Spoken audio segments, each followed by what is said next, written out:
a oração do Pai Nosso, né? Pai nosso que estás no céu, santificado seja o teu nome, venha a nós o vosso reino, seja feita a sua vontade, aqui na terra, como ela é feita no céu. Agora olha para mim, como que nós vamos fazer a vontade de Deus na terra, como ela é feita no céu, se nós não conseguimos ver o que é feito no céu? Então nós precisamos entender o que acontece no céu. Nós precisamos entender como que a vontade de Deus é feita no céu, para que então nós possamos nos direcionar a fazer a vontade de Deus na terra, como ela é feita no céu. E muitas vezes, irmãos, o inimigo das nossas almas tem tentado nos impedir de olhar para cima, de olhar para o céu. E quando eu falo olhar para cima, eu não estou falando apenas de você voltar os seus olhos para o alto, mas eu estou falando de você com o teu espírito, com a tua alma, com o teu coração, buscar ver o que está no céu, buscar entender o que é o céu.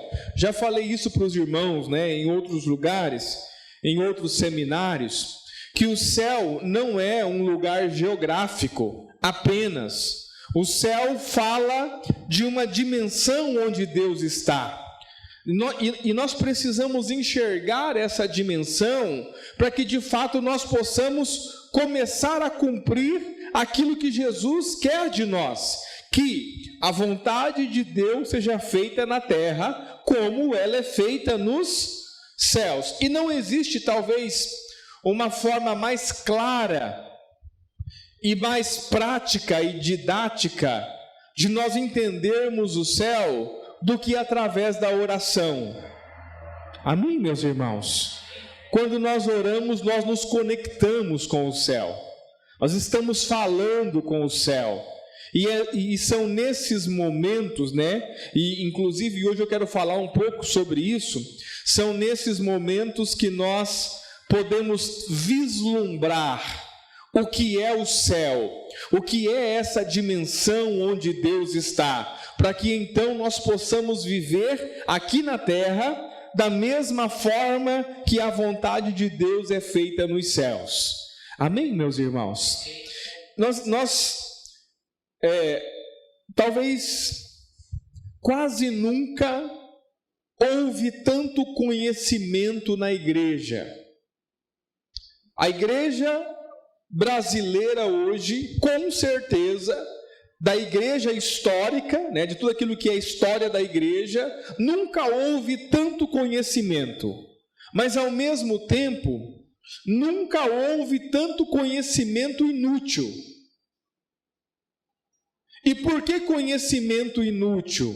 Porque quando nós enchemos nossa cabeça de versículos bíblicos e enchemos nosso coração de teologia, mas esses versículos, esses textos, essa teologia, ela não se transforma em uma prática de vida, é só tempo perdido e tempo desperdiçado. Quantos estão aí?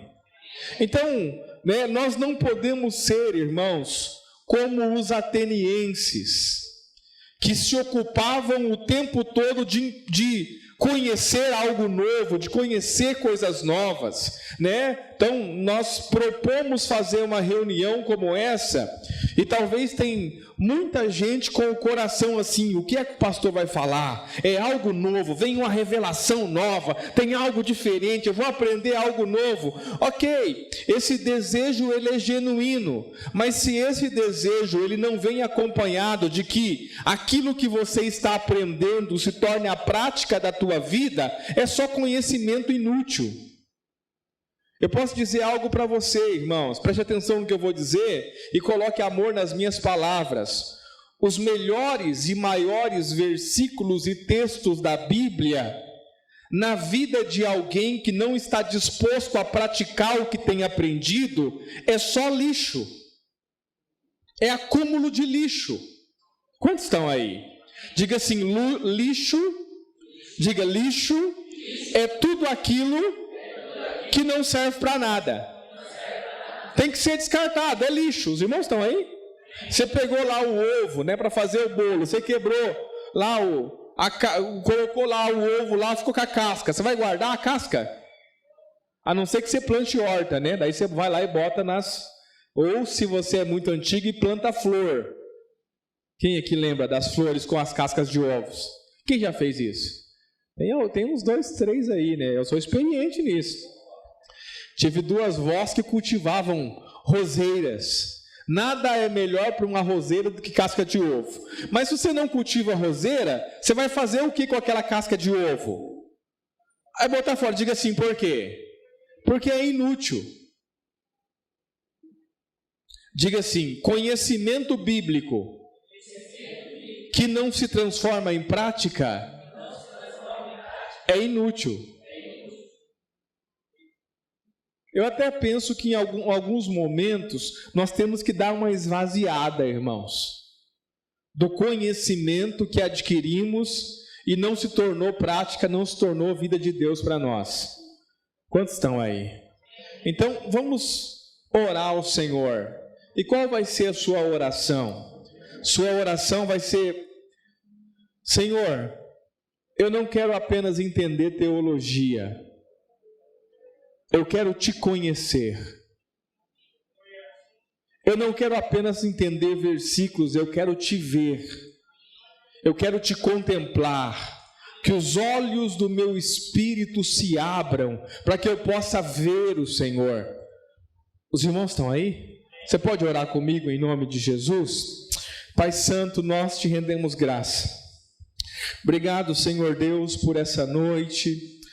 Obrigado, Senhor Deus, por esse tempo tão especial diante do Senhor, que o Senhor nos concede, reunidos aqui como igreja, para juntos louvarmos o Teu nome. E nós oramos, Senhor, clamamos ao Senhor, ó Deus, para que nós possamos ultrapassar a linha do entendimento mental da Tua palavra, que nós possamos ultrapassar a linha teológica, Senhor, e que nós possamos nos conectar com o Senhor, que nós possamos enxergar aquilo que é celestial, que nós possamos ver aquilo que é celestial.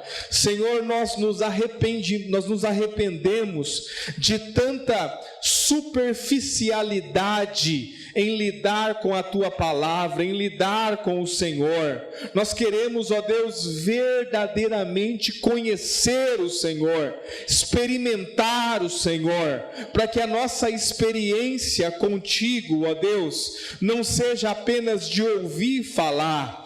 Nós não queremos reproduzir aquilo que nós ouvimos falar. Nós queremos ver e experimentar a vida que está disponível para nós em Cristo Jesus. Leva-nos, Senhor, a uma profundidade de entendimento. Abre os nossos olhos espirituais, abre os olhos do nosso entendimento, nos faz compreender com clareza quem é o Senhor. Arranca os véus, ó Deus, para que nós possamos te contemplar e, vendo o Senhor, possamos ser transformados de glória em glória na sua imagem, pelo teu Espírito. No nome do Senhor Jesus, manifeste aqui neste lugar e nesse ambiente a tua vida, Senhor, no nome do Senhor Jesus, que ainda que não entendamos o que o Senhor está falando, que nós não possamos escapar da vida do Senhor que flui neste lugar. No nome do Senhor Jesus, dá-nos a conhecer quem Tu és. Nós queremos Te ver, nós queremos ver-Te, Senhor. É o que nós pedimos, contando com a Tua graça e com a Tua misericórdia para essa noite. Assim nós oramos gratos, oramos em nome de Jesus. Se diga amém. Amém.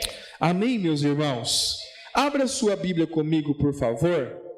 Não ia começar por aqui, Mas o bom de você se relacionar com o céu é que normalmente você é guiado, direcionado pelo Espírito. Amém, irmãos?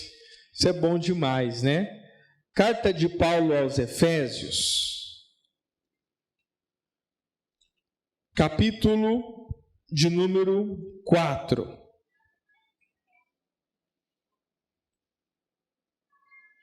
Capítulo 4 da carta de Paulo aos Efésios, talvez seja um dos capítulos mais importantes da Bíblia Sagrada. Importante que nós tenhamos plena clareza desse capítulo. Nós vamos ler a partir do verso 11. Os irmãos estão aí?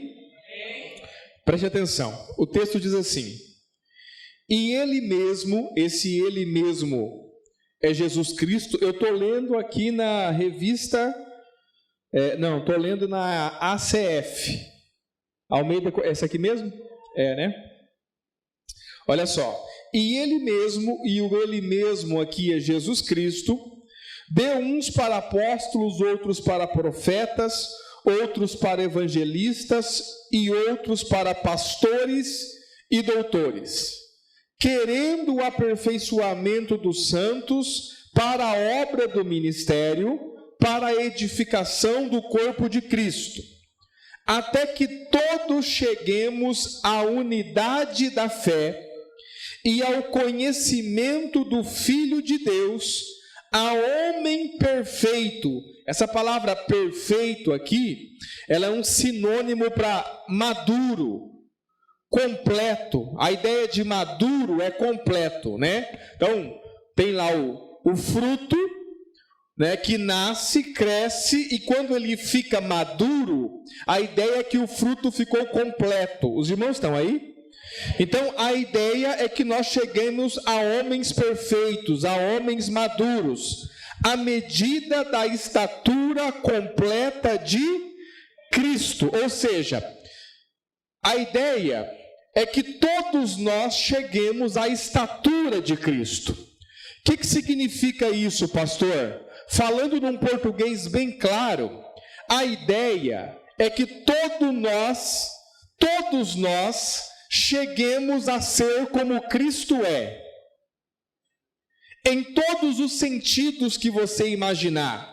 Então, pensar como Cristo, ver como Cristo, falar como Cristo, sentir como Cristo, ter o mesmo corpo de Cristo, porque nós receberemos o seu corpo, o corpo glorificado que ele tem. Em outras palavras, o objetivo da caminhada cristã e o final dessa caminhada é que todos nós sejamos iguais a Cristo. Talvez você olhe para essa afirmação e pareça algo muito distante, muito longe. E talvez você olhe para essa afirmação e você não consegue nem saber por onde começar.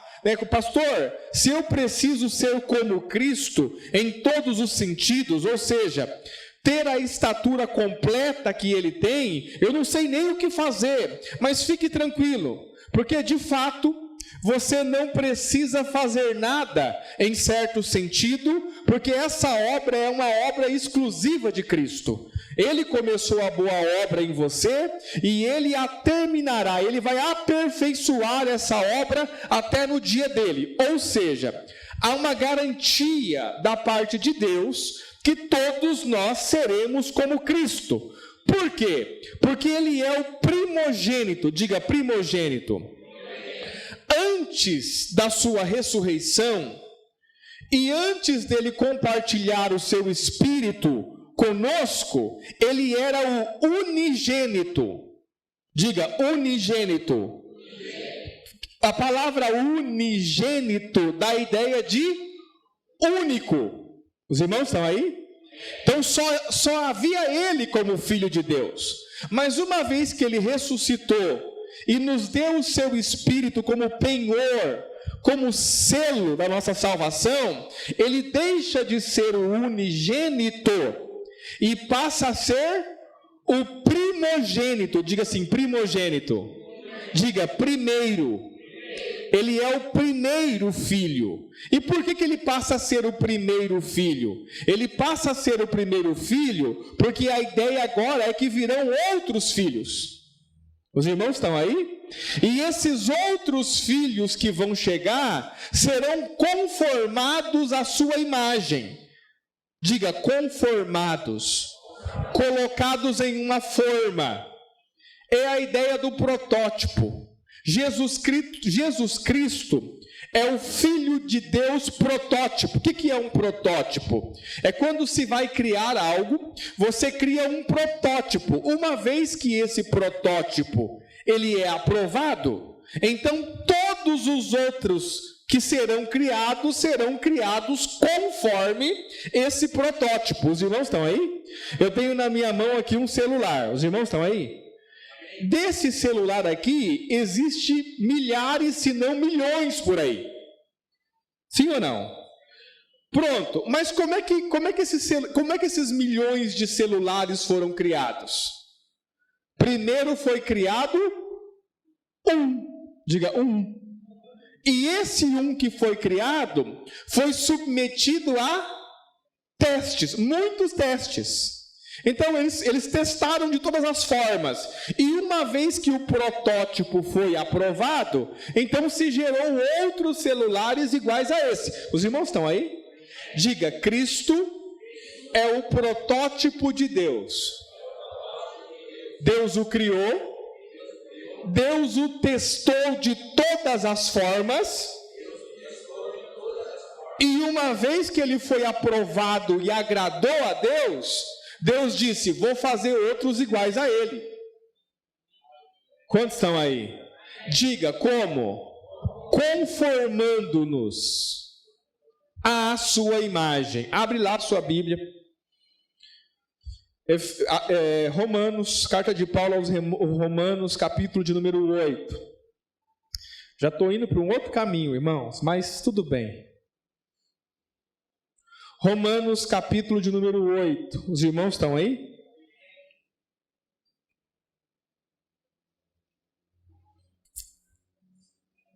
Verso de número 37. Gosto sempre de ler esse versículo junto.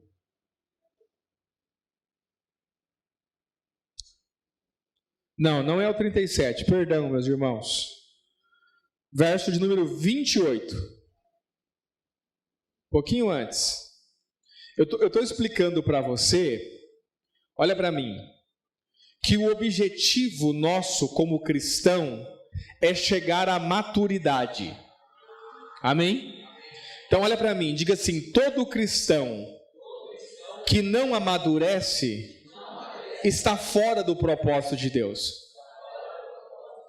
Porque o propósito de Deus com você é único. Diga único. Diga qual? Fazer você se tornar como filho. A isso nós chamamos de maturidade. Os irmãos estão aí? Olha só. Romanos capítulo de número 8, verso 28. Sabemos que todas as coisas contribuem juntamente para o bem daqueles que amam a Deus, daqueles que são chamados segundo o seu... Fala bem forte que nem crente, irmão. Segundo o seu... Então diga assim, tudo coopera para o bem daqueles que amam a Deus e foram chamados segundo o seu... Os irmãos estão aí? Então diga assim, essa turma, para quem tudo coopera para o bem, foi chamado, primeiro porque ama a Deus, e segundo porque foi chamado segundo o propósito. Te pergunto, qual é o propósito?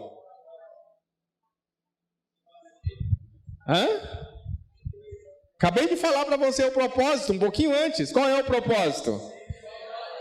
Diga assim, ser conformado a Cristo. Diga assim, amadurecer. Ser igual ao Filho de Deus. Então olha só, no verso 28 eles diz que eles foram chamados segundo o propósito, e no verso 29 ele diz qual é o propósito. Olha lá. Os irmãos estão aí? Estamos muito acelerados, não? Podemos diminuir? Porque os que dantes conheceu, também os predestinou para quê? Lê, irmão, lê o texto. Diga assim, Deus conheceu antes. Diga antes quando? Antes do mundo existir. Ele já te conheceu. Sim ou não? E ele te predestinou. Olha o texto. Porque os que dantes conheceu, também os... Diga assim, predestinou. O que significa predestinar? Diga assim, dar um destino prévio. Em outras palavras, dar um destino antes. Vou enviar o Rodrigo para a terra. Mas antes de enviar, antes dele nascer, antes dele entrar no ventre da mãe dele, eu já vou dar para ele um destino. Diga, destino prévio. Destino. Os irmãos estão aí? E qual foi esse pré-destino que ele nos deu? Continuando, verso de número 29. E nos predestinou para quê? Para sermos, diga, conforma, colocados numa forma. Porque Cristo é a forma. Então, se todo mundo tem que ficar com a mesma imagem dele, os irmãos estão aí? Eu vou te dar umas ilustrações bem simples, mas que fazem sentido para você entender. Pensa que nós precisamos fazer 10 pudins, aleluia. Amém? Diga amém. Diga, precisamos mesmo. Principalmente quando o pastor Borges vir, né? Precisamos. Diga assim, precisamos fazer 10 pudins. Diga. Todos iguais. O que vamos precisar? Diga assim, de uma forma. Aí fazemos o pudim, colocamos naquela forma. Quando nós vamos desenformar ele tem uma forma. Aí fazemos outro pudim, colocamos na mesma forma. Quando desenforma, no final os 10 são iguais. Diga assim, por quê? Porque eles foram conformados. Colocados em uma forma. É isso que o texto está dizendo. Verso 29.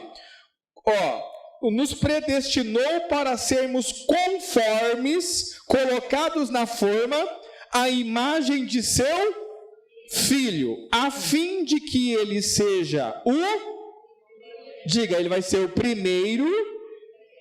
Fala que nem crente, irmão. Fala, ele vai ser o primeiro. Entre o quê? Então vai vir uma turma.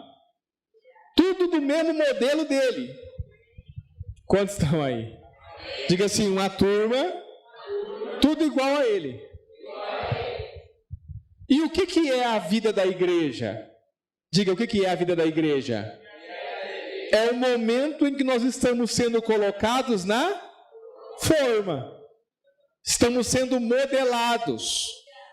Então, olha para mim, preste atenção. Tome cuidado com a falta de amadurecimento. Vou repetir. É chuva isso? Ao ar? Não, mas não tem problema, só pensei que era chuva. Não, mas esse aqui, ó. É o ar. Esse aqui era chuva. Falei, oxe, glória a Deus, né? É que eu tô com o telhado de casa aberto. Daí, não é possível que vai chover hoje. Sangue de Jesus tem poder. Vamos lá. Olha só.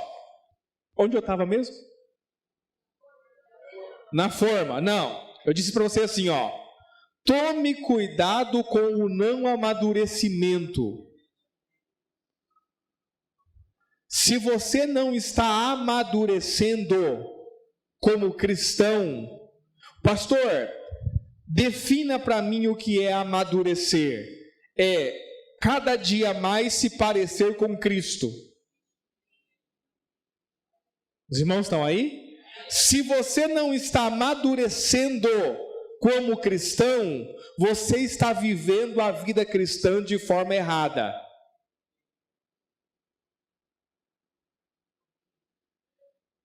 Inclusive, você pode ser o que nós chamamos de crente nominal. Diga assim, quem é esse? Tem nome de crente, mas atitude de ímpio. Se você perguntar para ele assim, o que você é? Eu sou cristão, sou evangélico. Mas se você observar o comportamento, você vai ver que é comportamento do ímpio.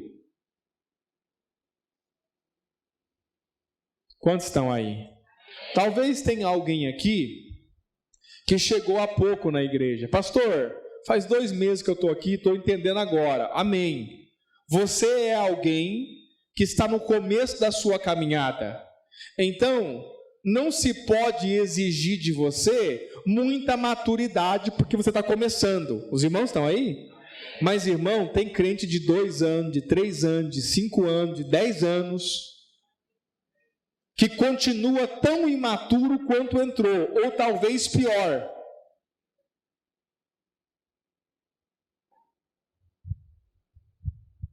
Quantos estão aí? Olha para o seu irmão, sorria para ele e fala, irmão, está amadurecendo? Pergunta para ele assim, está parecendo mais com Cristo?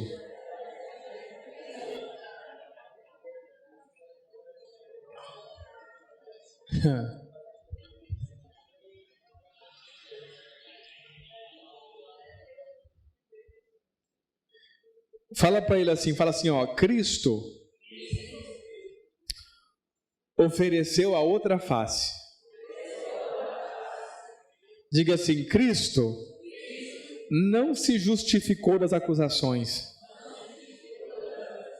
Diga assim, Cristo não reclamou da cruz.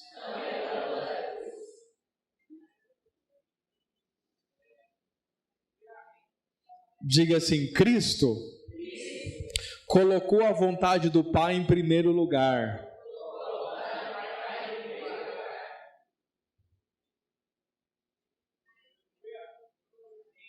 Pergunta, você está amadurecendo, irmão? Está mais parecido com Cristo? Sim ou não?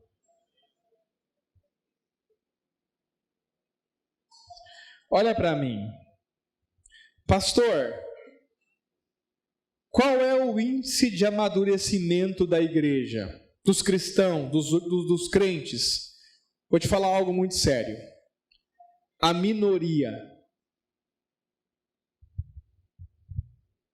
A minoria está amadurecendo. Em outras palavras, a minoria está caminhando para o propósito. Olha para mim. Preste atenção. Pastor, e por que isso? Por que a minoria e não a maioria? Deixa eu dizer para você.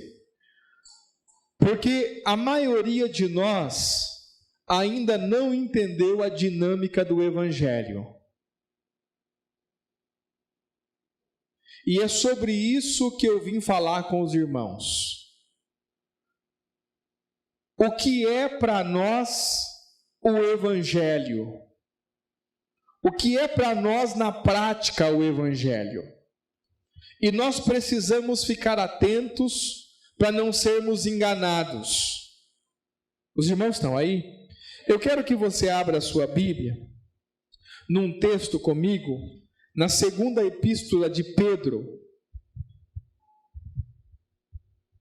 2ª epístola universal do apóstolo Pedro.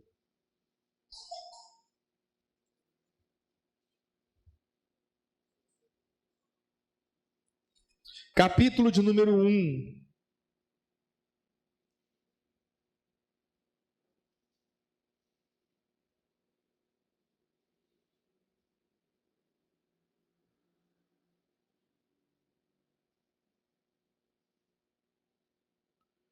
Os irmãos estão aí?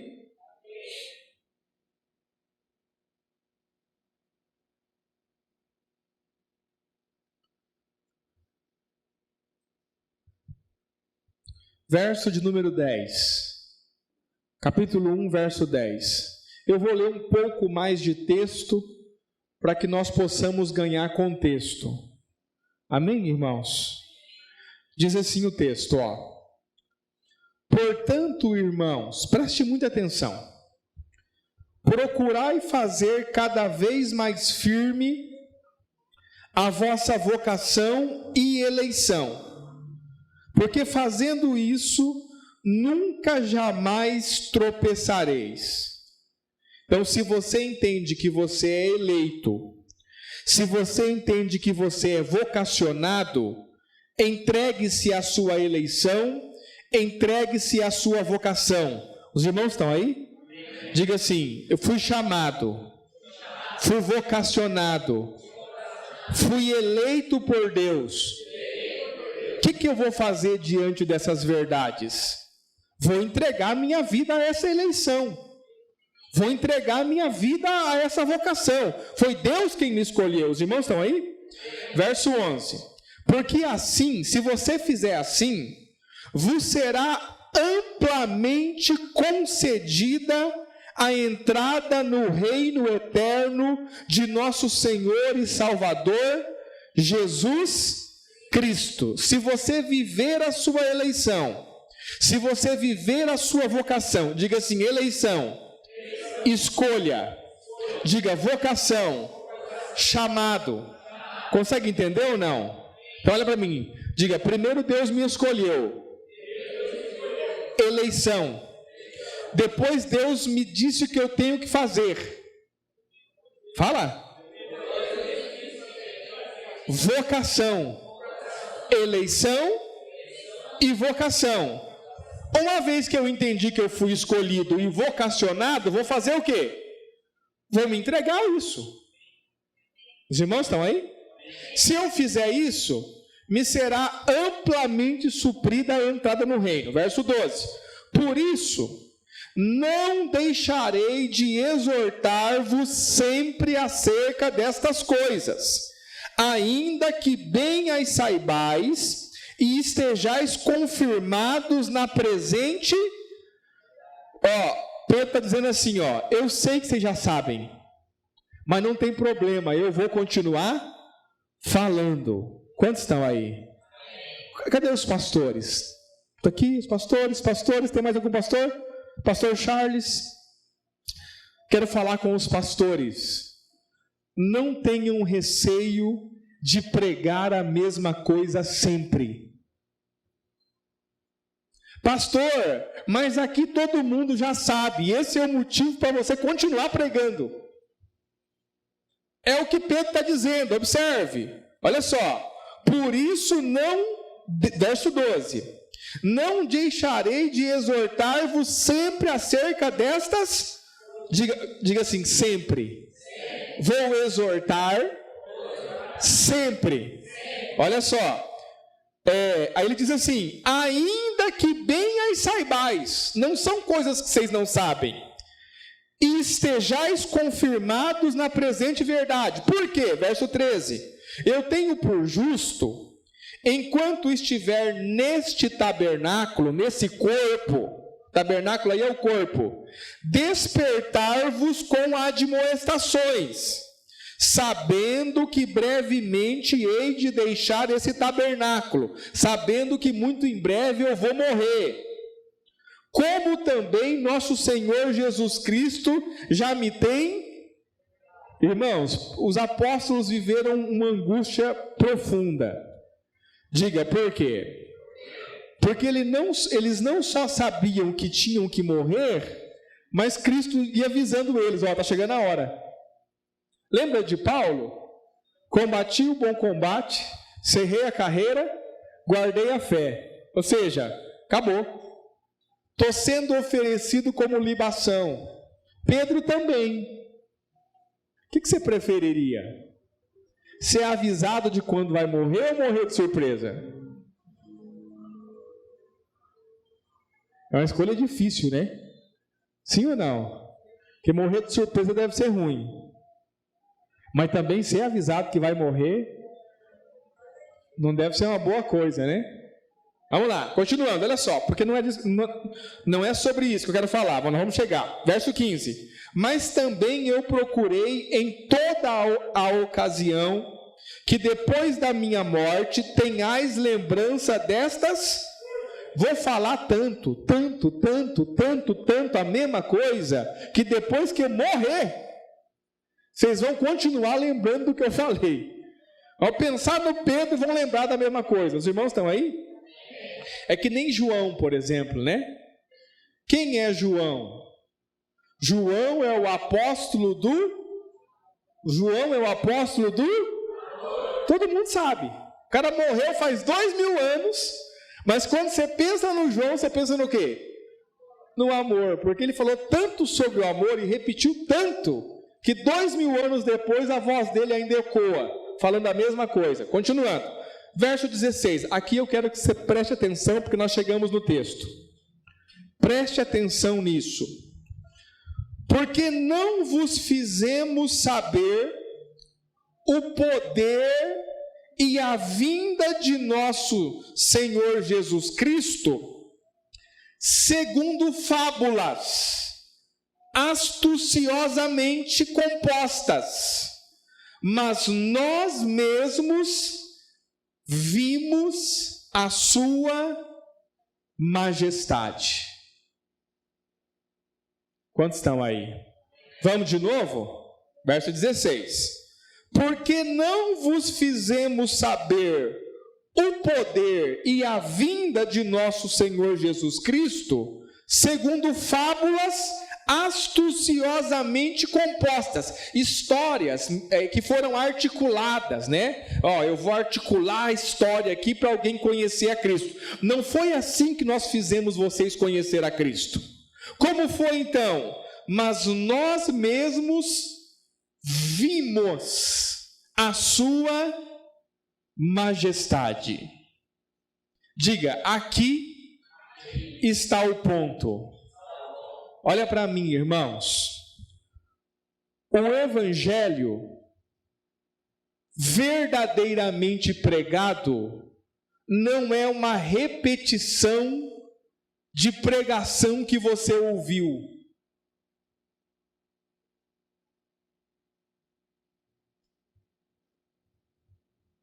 Quantos estão aí? Sabe o que acontece quando eu repito uma pregação que eu ouvi? Diga o quê? Nada.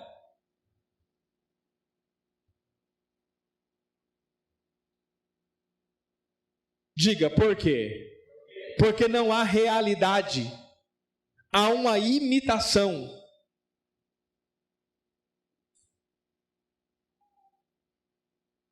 O verdadeiro evangelho anunciado é o resultado daquilo que nós vimos. E se não vimos, não há evangelho. Diga, qual é o problema? O problema é o padrão da igreja brasileira. Diga, qual é o padrão? Cópia.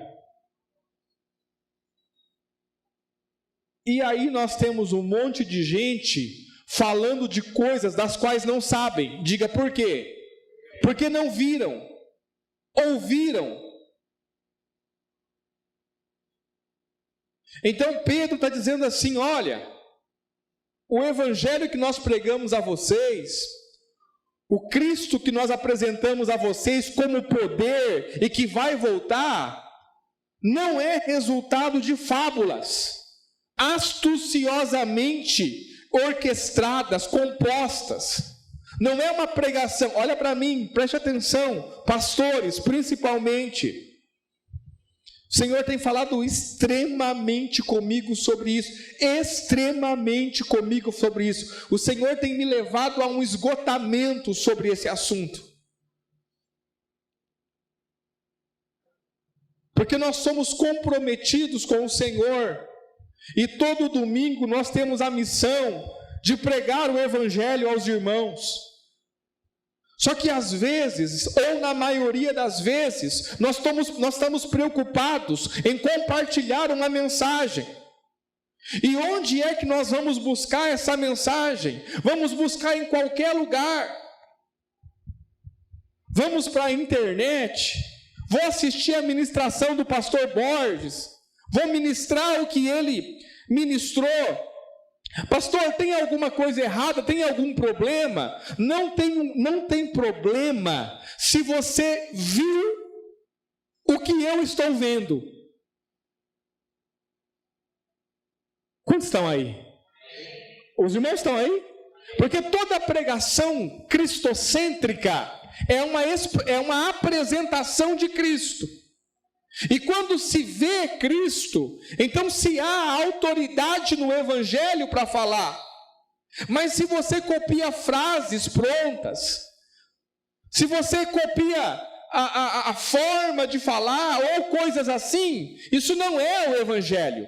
E isso não gera transformação, isso não mexe com o interior das pessoas, ainda que seja uma boa pregação. Então, o que Pedro está dizendo é: a nossa pregação resulta do que nós vimos. Nós vimos a sua majestade. Nós somos testemunhas oculares. E olha para mim, não testemunhas oculares de Jesus humano, testemunhas oculares do poder do Cristo ressurreto.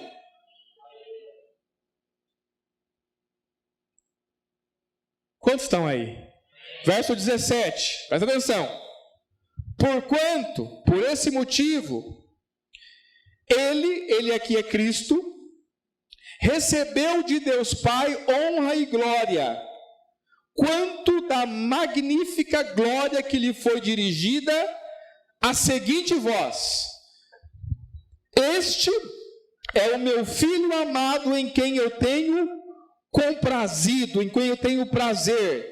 E ouvimos essa voz dirigida do céu, e estando nós com ele no Monte Santo. Os irmãos estão aí?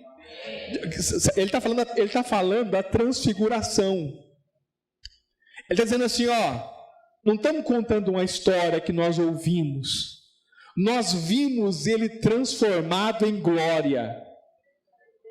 Quantos estão aí? Verso 19.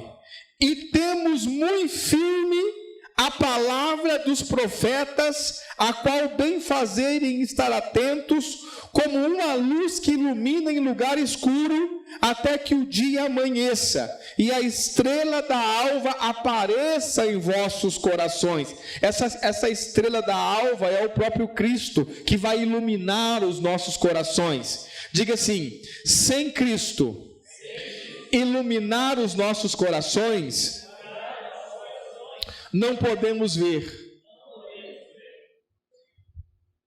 Quantos estão aí? Sei se você está entendendo. Olha para mim, olha para mim. Onde Cristo está?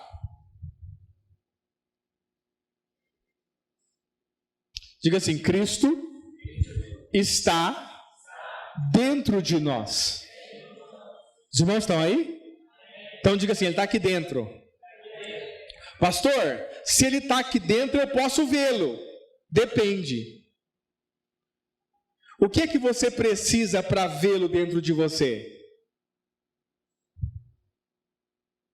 Os irmãos têm medo de falar? Uma boa resposta, mas não é essa. Você está me enxergando aqui? Sim ou não? O que possibilita você estar me enxergando dentro dessa sala? Diga assim: a luz. E se apagar a luz? Quantos estão aí?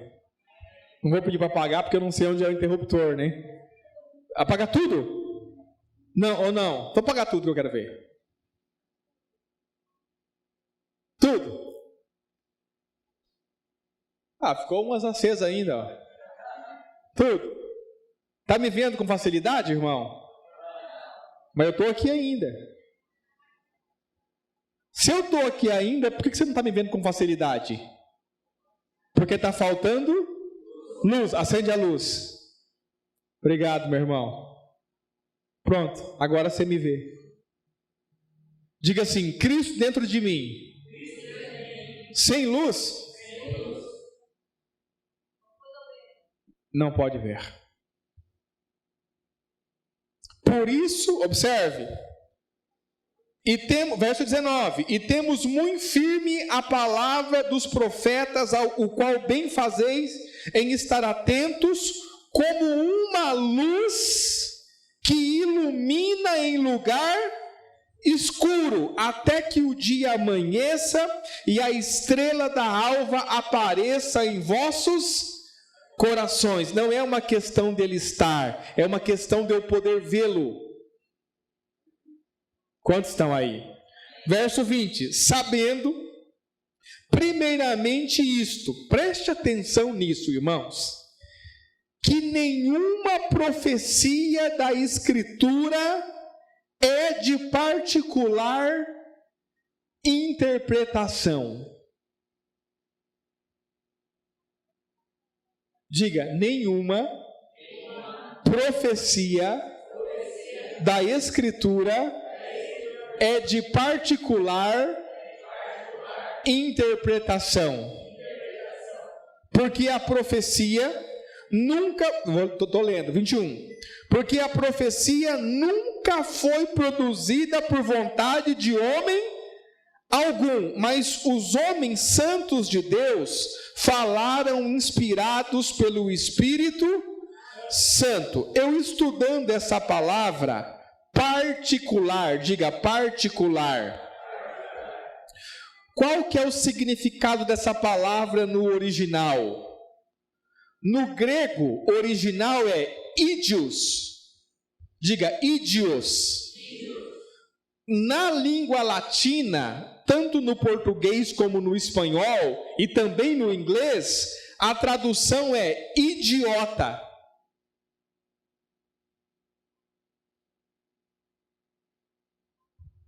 Quantos estão aí? E qual é o significado da palavra idiota? Diga, dois principais.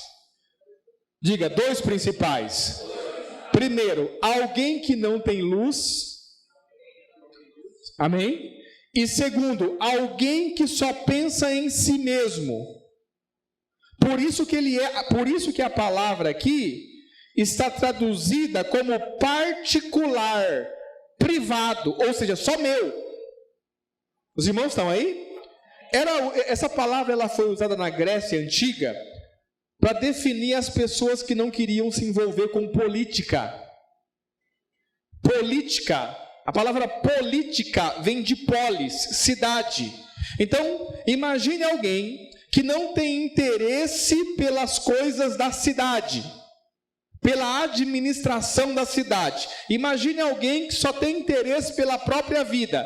Esse cara, na Grécia Antiga, era chamado de idiota. É o cara que só olha para o próprio umbigo, para o particular. Os irmãos estão aí? E aí o texto está dizendo que nenhuma profecia da Escritura é de particular interpretação. Ou seja, nenhuma profecia das Escrituras é para um indivíduo em particular. Diga assim, por quê? Porque Deus não nos trata mais como indivíduos.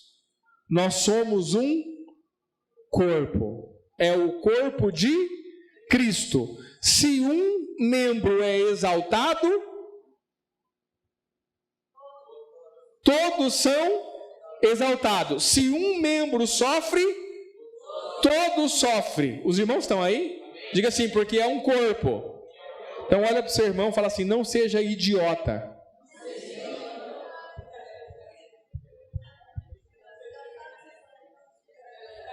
Quantos estão aí? Não se ofenda, irmão. Se você levar para o nível da ofensa, vai ficar ruim. O que é o idiota? Alguém que só pensa em si mesmo. Esse é o idiota. Os irmãos estão aí? Então diga assim: idiota só pensa em si mesmo e interpreta as Escrituras como se Deus estivesse falando com ele em particular. É tão egoísta, egocêntrico e prepotente que acredita que Deus deixou a Bíblia para ele.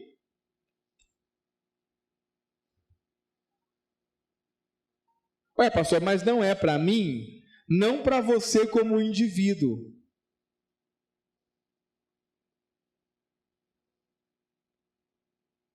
Quantos estão aí? Você não é tão especial assim.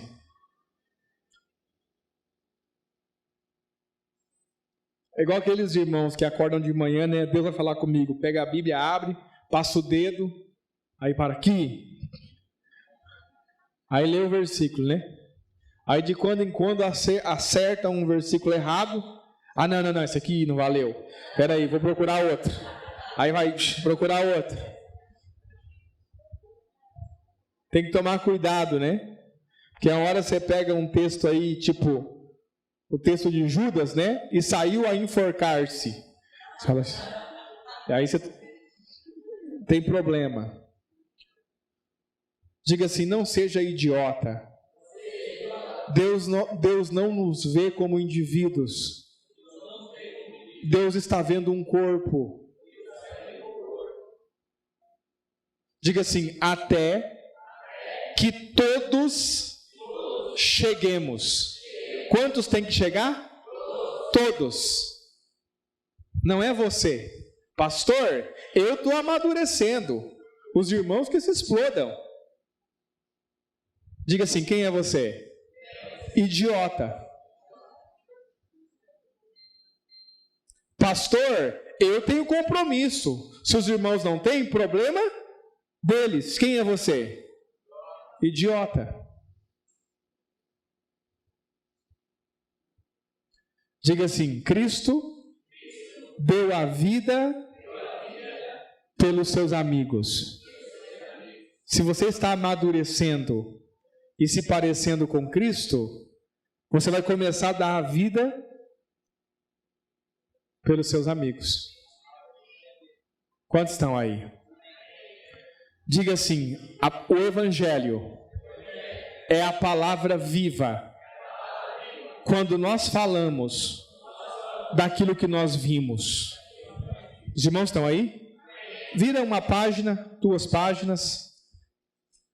Primeira epístola de João, capítulo de número 1, verso de número 1. Quantos estão aí? Leia com atenção, irmãos, por favor. Nós vamos até que horas? Tem não? Vocês falam isso só brincando. Vocês não são tão crentes assim. Será que é, pastor Joaci? Aham. Estão dizendo? Bora. Vamos lá. João 1, os irmãos estão aí? O que era desde o princípio, o que ouvimos, o que vimos com os nossos olhos, o que temos, diga assim, vimos com os nossos olhos. Passado. Sim ou não? Vimos é um verbo que está no passado. Nós vimos. Mas aí ele diz assim, ó, o que temos contemplado. O que temos contemplado está no... Eles continuam vendo.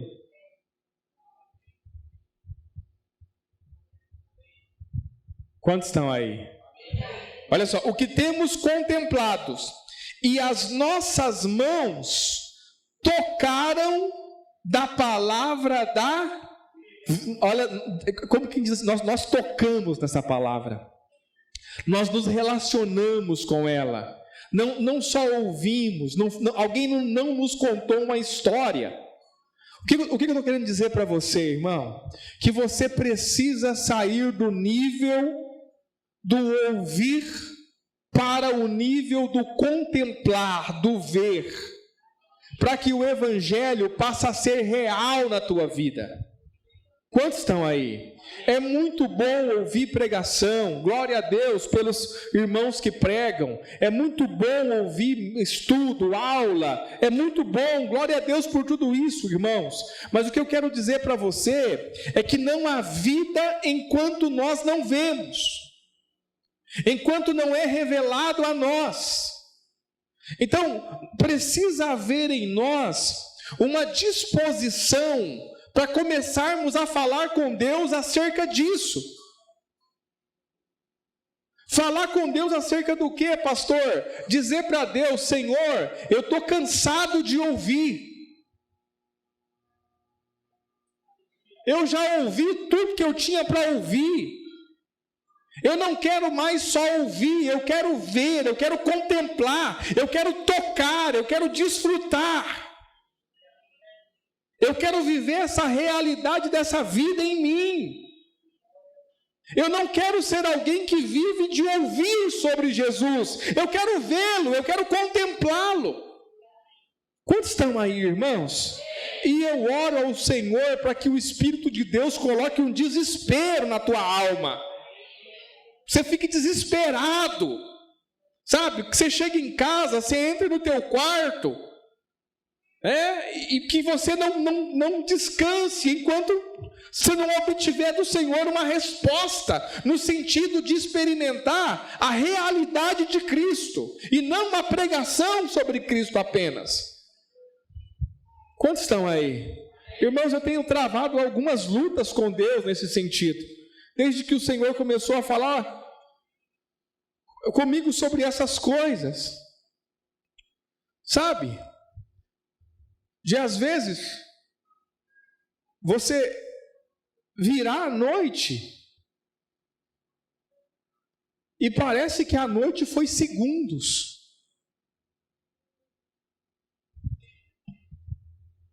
Eu estou há quase 3 dias sem dormir, irmãos. Não tenho sono. Pastor, qual que é o problema? Toma um remédio para dormir. Eu tomo, não faz efeito.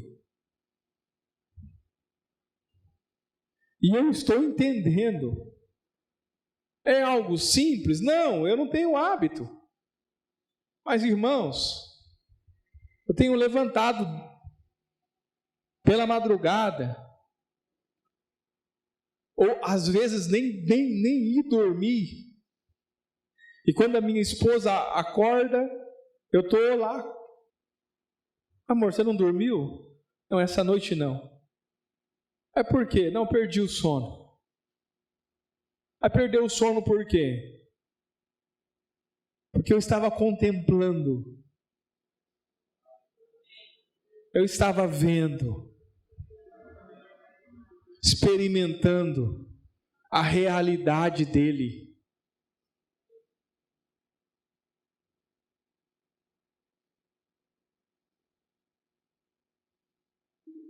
Cristo não está pregado no madeiro mais, irmão. Ele também não está naquele sepulcro. Ele ressuscitou, subiu aos céus, se assentou à destra de Deus nas alturas, mas foi dispensado como Espírito para dentro de nós.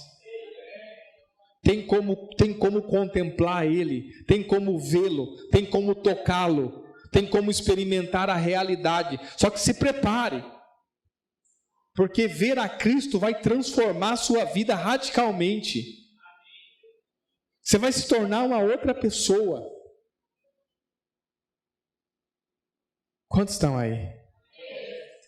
Continuando, verso 2: porque a vida foi manifestada, e nós a vimos, e testificamos dela, e vos anunciamos a vida eterna que estava com o Pai, e nos foi manifestada. O que vimos e ouvimos, Isso vos anunciamos, para que também tenhais comunhão conosco. E a nossa comunhão é com o Pai e com o seu Filho Jesus Cristo. Estas coisas vos escrevo para que o vosso gozo, a vossa alegria se cumpra. Diga assim: a minha alegria precisa se cumprir. Agora, quando é que a minha alegria vai se cumprir?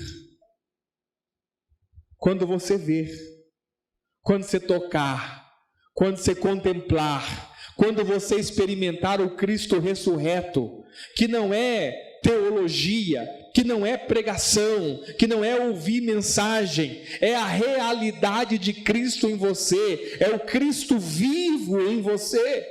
E quando você contemplar esse Cristo vivo, o seu gozo, a sua alegria será completa. Porque eu posso dizer algo para você: quando você vê a Cristo, todas as outras coisas perdem o sentido. Elas simplesmente se desfazem. Pastor, eu estou numa luta muito grande, para me vencer na vida. Se você quer vencer na vida, irmão, não busque contemplar a Cristo.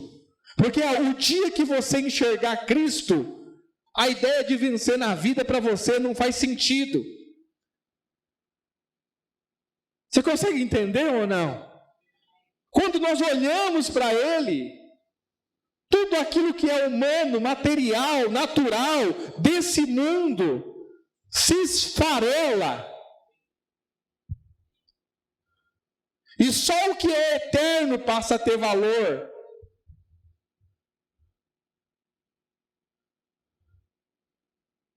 Isso é o Evangelho. Por que nós vivemos uma igreja tão dificultosa? Porque a maioria dos irmãos não estão nem aí por contemplar Cristo. Se eu vier no culto no final de semana, no domingo, está ótimo. Pastor pregou bonito, falou bem, glória a Deus. Vou para minha casa, continuar a minha vida. Só que sem contemplar a Cristo não há transformação. Não há mudança. Espero que você esteja entendendo o que eu estou falando. Esse Cristo está dentro de você. Ele está aí. Só precisa acender a luz. Quando acender a luz, você vai ver. E quando você vê, diga assim: quem olha para essa luz nunca mais é o mesmo. Está indo lá o Saulo para caminho de Damasco. Qual que é a motivação dele? Prender e matar os crentes. No meio do caminho, o que acontece? Aparece a luz. Nunca mais foi o mesmo. Diga assim: por quê? Porque ele viu. E ele viu tanto que ficou cego por 3 dias. Então olha para mim. Esses homens aqui não estão falando uma história. Você consegue entender? Não é um conto, não é uma história, não é uma fábula. Eles não estão falando de coisas que eles não sabem do que estão falando. Eles estão falando do que eles contemplaram. Eles estão falando do que eles viram. Eles estão falando daquilo que eles estão tocando. Esse é o Evangelho. Quantos estão aí? Se nós não vermos, irmãos, não deveríamos pregar. Vou repetir. Se nós não vemos, não deveríamos pregar, porque pregar sem ver é falar de coisas que você não entende. Quantos estão aí? Abra a sua Bíblia comigo em Gálatas. Nós já vamos encerrar, meus irmãos. Os irmãos descansarem, né? Gálatas capítulo 1, verso 15. Diz assim, Paulo está falando: mas quando aprouve a Deus, ou seja, quando foi da vontade de Deus, que desde o ventre de minha mãe me separou e me chamou pela sua graça, fazer o quê? Verso 16. Os irmãos já desanimaram? Vamos lá, vamos de novo. Eu vou ler o 15 e você fala o 16. Amém, irmãos? Mas quando aprouve a Deus, ou seja, foi da vontade de Deus, que desde o ventre da minha mãe me separou e me chamou pela sua graça, revelar Revelar o Filho aonde? O que você entende por revelar? Mostrar, para que se veja. Sim ou não? Vou revelar, né? Então, o celular está escondido. Eu vou revelar o celular para que todo mundo veja. Mostrar. Mas ele revelou o Filho aonde? Onde estava o Filho? Em Paulo. O que Paulo está dizendo? Deus mostrou para mim o seu Filho que estava em mim. Diga assim, o que é isso? Diga, Deus acendeu a luz. Quantos estão aí? E para que Deus revelou o seu Filho em Paulo? Continuando. Para que o pregasse entre os... Então há aqui uma dinâmica. Diga assim, qual? Para que eu possa pregar o Filho de Deus. Antes, ele precisa ser revelado em mim. Eu não prego o Cristo que está no céu. Eu prego o Cristo que está em mim, porque eu o vi. E se eu o vejo, eu posso falar com precisão. Diga assim, se eu o vejo, eu me torno testemunha. Quem é testemunha? Quem viu? Como é que você vai testemunhar do que você não viu? Você sabe qual que é a maior maravilha de tudo? Diga assim, o quê? Deus quer revelar o Filho dele a você. Esse é o interesse de Deus. Esse é o desafio de Deus com você. Pastor, então por que ele não revela? Por causa do nosso desinteresse em ver. Deus quer que vejamos, nós é que não estamos querendo ver. A ideia de contemplar, né? Então você vai, por exemplo, num museu, e você quando vai num museu, quem já teve a oportunidade de ver que tem belas obras, você não vai ver as obras, você vai contemplar as obras. Diga assim, por quê?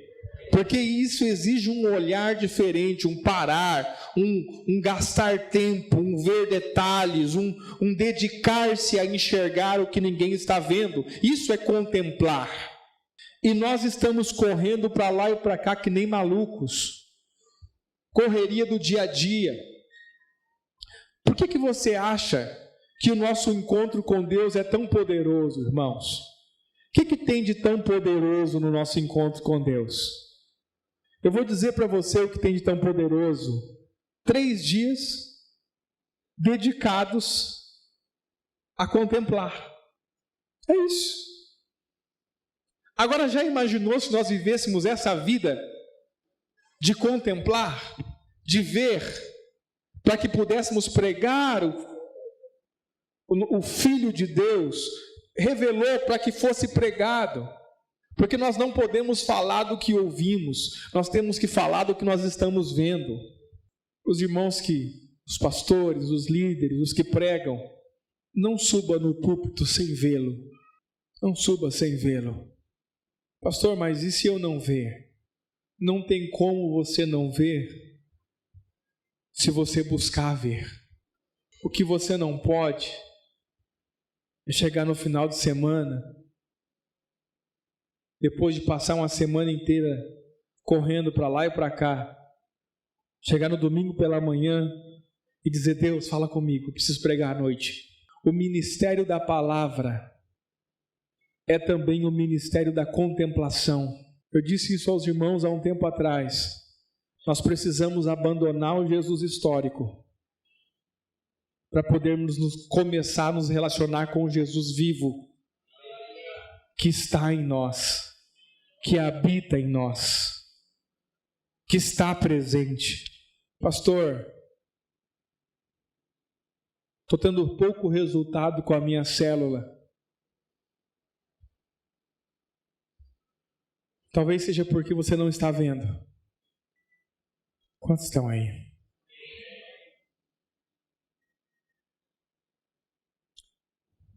Não é tempo de nós termos vida superficial, irmãos. Nós estamos muito próximos do fim. Nós estamos vivendo a última hora da igreja.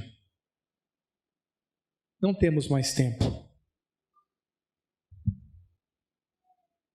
O Senhor me deu uma palavra no final de semana passado, enquanto eu orava, e por algum motivo eu comecei a lamentar diante de Deus alguns irmãos que passaram pela igreja, que se afastaram, irmãos que não foram para outras igrejas, mas que voltaram às velhas práticas, voltaram para o mundo. Comecei a orar ao Senhor e clamar, lembrar o nome deles, falar diante do Senhor, Senhor fulano, ajuda, traz de volta, restaura. E enquanto eu orava, o meu espírito foi se angustiando, porque a impressão que eu tinha no meu espírito é que Deus não estava me respondendo positivamente, como quem diz, olha, eu vou fazer, vou restaurar, vou trazer. E no final, quando eu estava terminando a minha oração, veio no meu espírito o texto de Apocalipse, quando Jesus diz que chegará um tempo em que aqueles que estão limpos se limparão ainda mais, mas os que estão sujos se sujarão ainda mais. Esse é um tempo de divisão, irmãos. Esse é um tempo de separação. Não é um tempo de você brincar na sua fé. Não é um tempo de você não ter compromisso com o Senhor. Não é um tempo de você se entregar pelas metades. Não é um tempo de você ficar fazendo biquinho para Deus. Não é um tempo de você ficar com reservas. Será que eu me entrego? Será que eu não me entrego? Será que eu vou? Será que eu não vou? Será que eu faço? Será que eu não faço? Irmãos, quem está com esse pensamento ainda está muito próximo de sujar-se mais. É um tempo de entrega, é um tempo de nós... Irmãos, deixa eu dizer algo para você. Seja inteligente, seja sábio, consiga discernir o tempo em que nós estamos vivendo. Não há mais tempo para juntar riqueza, irmãos. Não há esse tempo, não existe mais tempo para isso. Não dá mais tempo, nós estamos no fim. Não é tempo de ficar correndo atrás de coisas naturais desse mundo. É tempo de nós entregarmos completamente para o Senhor. É tempo de se levantar homens e mulheres com o coração totalmente dedicados ao Senhor. Eu tenho orado muito a esse respeito lá em Balneário, e eu tenho visto, irmãos, a resposta de oração. Tenho visto muitos homens e mulheres se entregando completamente ao Senhor. Tenho visto muita gente também se descompromissando.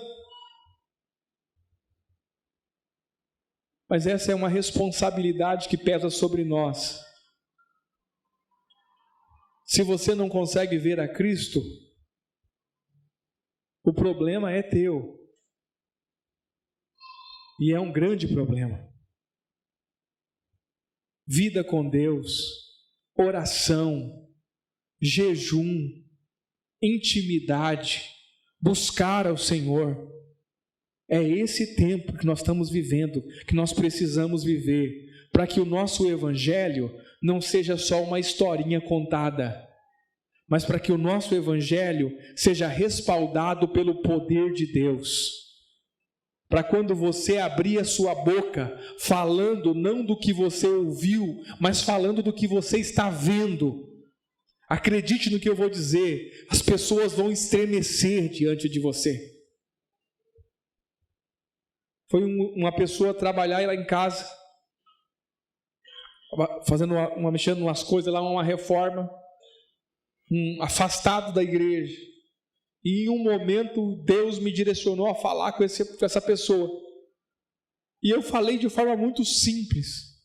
Falei, olha, o Senhor te chama de volta, meu irmão. Até quando você vai ficar fugindo? E eu percebi que ele ficou meio sem jeito assim, saiu e foi para um canto, né? E os olhos se encheram de água. E aí passou um tempo, tô lá, aí estava lá assistindo televisão, e eles estavam lá mexendo, passa para lá, passa para cá, passa para lá, passa para cá. Aí teve uma hora que ele passou e parou na frente da televisão. Ele falou assim, pastor, quando o senhor falou comigo, a minha carne estremeceu.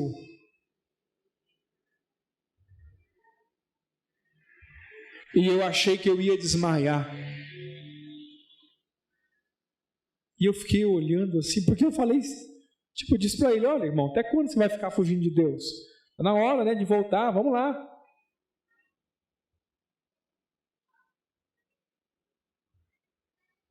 O Evangelho do Cristo que vemos é o poder de Deus manifesto. Quantos estão aí? Amém, irmãos? Paulo viu a Cristo e mudou toda a realidade que estava em volta dele. João viu a Cristo e mudou toda a realidade que estava em volta dele. Pedro viu a Cristo e mudou toda a realidade em volta dele. Se você contemplar Cristo, nada à sua volta ficará como está. Diga por quê? Porque quando você enxerga Cristo, você é transformado no que Ele é. Quantos estão aí? É isso que diz o texto de Coríntios 3. E quando você é transformado no que Ele é, quem olha para você também o vê.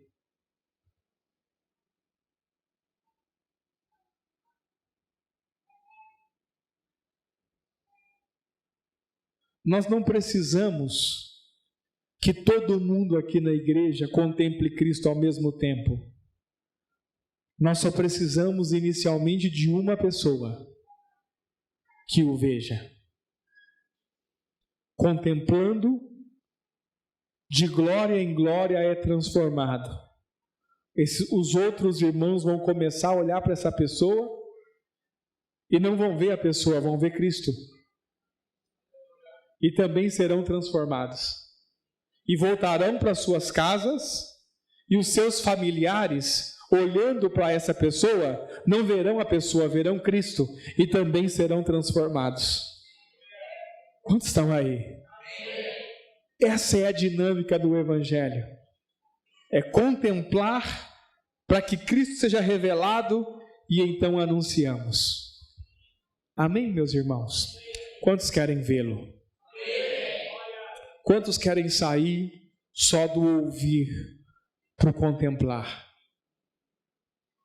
Jesus disse a Nicodemos, olha, se você não nascer de novo, você não pode ver o reino dos céus. Ver o reino dos céus. Eu vou encerrar dizendo algo para os irmãos. Quando nós chegamos na igreja, irmãos, nós ganhamos uma fé. Diga, ganhamos uma fé. É a fé para a salvação. Os irmãos estão aí? Essa fé para a salvação é a fé que nós temos em Cristo. Diga, fé em Cristo. Eu creio em Cristo. Os irmãos estão aí? Mas à medida que nós vamos amadurecendo, Deus troca essa fé. E nós deixamos de ter fé em Cristo para ter a fé de Cristo. Quantos estão aí? Deixamos de ter fé nele para ter a fé dele. A isso nós chamamos maturidade. Diga, quando eu creio, não com a minha fé, mas com a fé dele. Os irmãos estão aí? Último texto, prometo. Vamos lá? Em Gálatas mesmo, capítulo de número 2,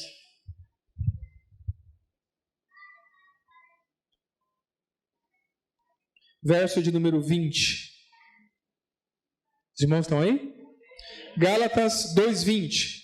Já estou crucificado com Cristo, e vivo não mais eu, mas Cristo vive em... Onde é que Cristo vive? Se Cristo vive em mim, o que falta agora?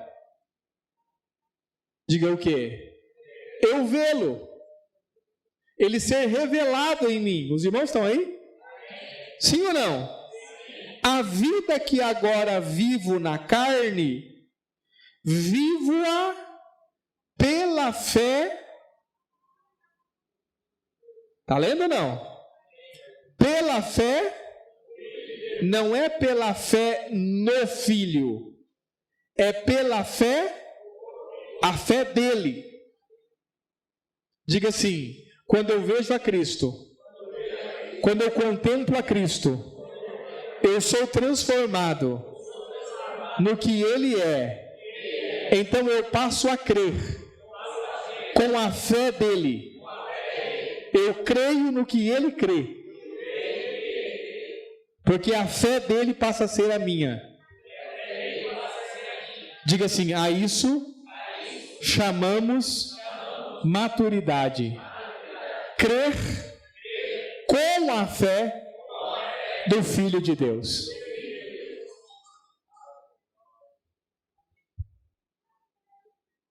Te pergunto, no que ele crê? Olha para mim. Diga assim: a fé de Cristo. Ele está sobre uma montanha. Tem 8.000 pessoas para alimentar. Ele tem 5 pães e 2 peixinhos. E está tranquilo.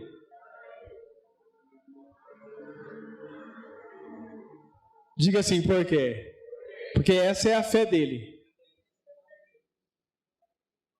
Ele olha para o céu, pega os pães da graça, parte e fala para os discípulos: pode distribuir.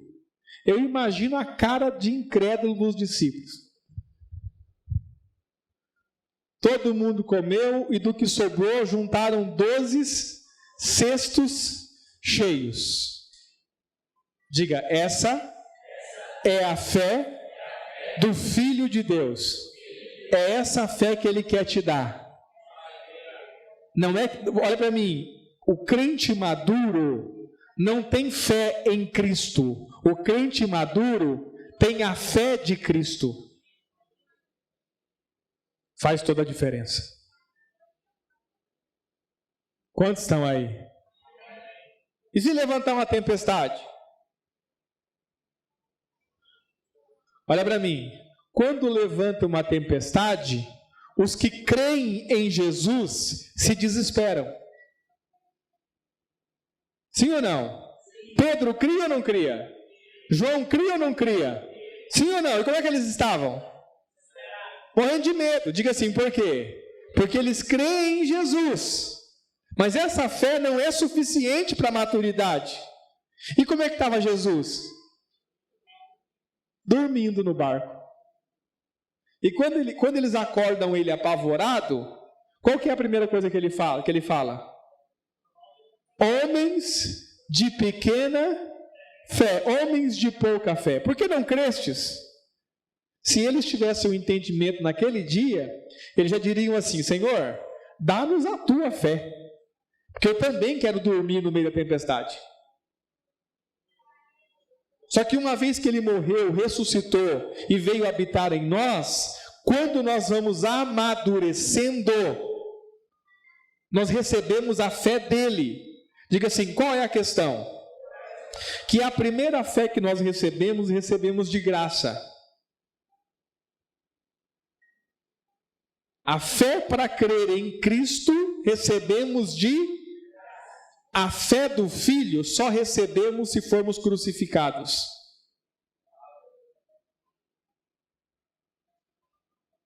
Já estou crucificado com Cristo.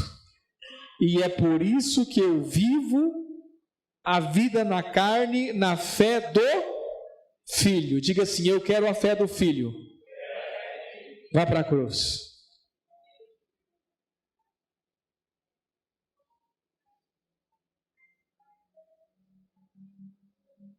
Os irmãos estão aí?